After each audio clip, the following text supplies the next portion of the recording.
The Rosalton Youth and Sports Club's recently held Christmas Village was a success, according to the club's CEO. More in this report. Quite recently, December 20th to 24th to be exact, the Rosalton Youth and Sports Club held its first ever Christmas Village at the Rosalton Primary School. From all reports, many Burbicians visited the village and had a wonderful time, especially the children. The village was declared open on December 20th by Minister of Tourism, Cathy Hughes, after First Lady, Mrs. Sandra Granger, switched on the Christmas tree lights. Earlier today, Secretary and CEO of the club, Mr. Hilbert Foster, took the opportunity to thank all who supported the event. The management of the Rosalton Youth and Sports Club would like to express profound gratitude to all those persons, all those companies who came on board to make our first ever Christmas Village a successful one. The Ministry of Tourism, the Ministry of Culture, NANPASAD, from number 36, we have the Central Quarantine Chambers of Commerce, who donated close to $100,000 worth of fairy lights and the electrical equipment that was needed to set up the lights. We also like to thank Bakewell, the Bank of Nova Scotia, and many others who came on board to support the venture. We would like to thank the headmistress of Rosalton Primary School for her support, the Gaisuku Training Center, who actually constructed the very popular Bottles Christmas tree, a sculpture by the name of Nigel, who did Santa and his reindeers, and also the people like the Quarantine Comprehensive, who worked with us tirelessly to make sure that we had a wonderful horror house. So, and also for Ansa McCall, who actually came on board late as the official sponsor of the event. Now, the Christmas Village, well, it did achieve most of its objectives in the sense that children and their families were able to come out and have a wonderful time, because we had two scenes of the crib. We had Santa and his sleigh and his reindeers. We had as I said before, the 20 feet Christmas tree. We had a children fun park, which was very popular. The horror house, the photo studio, and the computer games thing. But the problem is that this was our first time of undertaking something of this magnitude, so the investment was quite heavy. And as such, for the first time, we have not been able to break even, and we are in some debts concerning the Christmas Village, but we are very proud of that, because we are confident that come next year, when we will have all the things that we need, is that we'll be able to sit down with President Granger coming on board as our patron next year.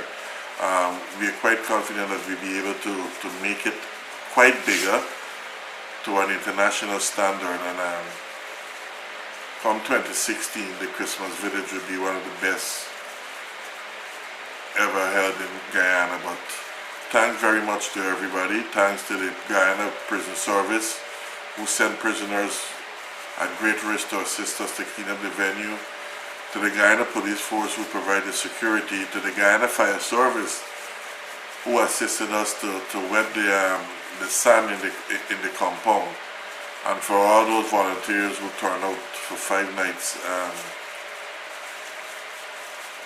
to assist us. What we're looking at next year is to get our own fun park. We have already started to work on that, because there's some people who you invite to come into your thing that you work so hard, and then they end up making more money than you, and their conscience don't allow them to be fair with you at the end of it. So management has made a decision to have our own fun park come 2016, and it is our hope that other people will come on board, so that the Christmas Village will become a permanent thing. Based on feedbacks from others, the Christmas Village was a huge success, but we as the club, we feeling the effect of it, because it took us close to $1 million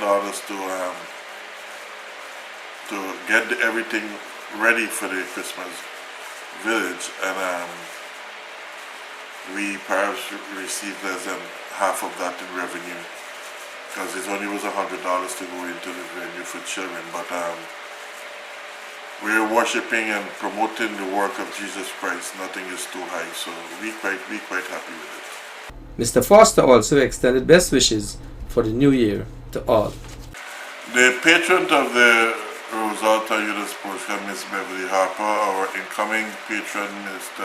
David Granger, President of Guyana, the President of the club, Keith Foster, Deborah Foster, yours truly, Secretary, CEO of the club, and the other management and members of the Rosalta Youth Sports Club. I'd like to express best wishes to all our Barbadians for a wonderful 2016. Now, 2015 might have been difficult, but it had some quite exciting changes going on around us, and none of us could deny that as we walk along, that there is changes. Changes might be coming slow, but I would like to thank every single person, every single individual who came into the club to offer voluntary work, to all the donors who came on board to support our numerous projects, and I'm very, very happy to announce that for the very first time in the history of the club, we were able to pass the 300 figure mark, and the figure is 302, and we have 2 days of the year remaining. I don't think we're going to add anything more because most of us are actually tired. But these programs were done under numerous subheadings like sports, cricket, coaching, anti-drugs, anti-suicide, anti-crime, pro-education, youth development, finding jobs for people, and things like that. So we are very, very happy, and we have been able to achieve so much due to hard work, due to the dedication, to the belief in the work we do, the support of our sponsors, and most importantly, the unshakable faith in the God we have, which who have never disappointed us over the last 25 years.